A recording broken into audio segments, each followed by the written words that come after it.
Yo, what is up everybody? Hope you guys are having a great day, and in this video I'm going to be showing you guys how you guys can log out from every device which you have logged in on your Discord. So first thing first, what you want to do is click on the setting button over here. Now there's a little bit of catch because Discord doesn't provide you a button through which you can just click on and log out from every device your Discord account is logged into. There is not a specific button. The only way what you can do is just change your password. Like once you change your Discord password, basically all the devices in which your Discord is logged in is going to be logged out. So that's the only way you guys can do it. You have to come to the setting and go on my account, and on my account you want to click on change password.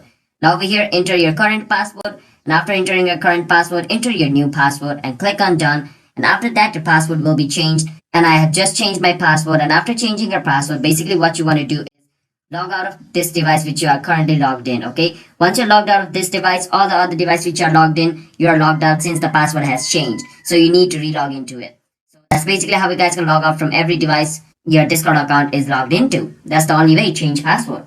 So hope you guys found this video helpful. Then be sure to hit the like and subscribe button with notification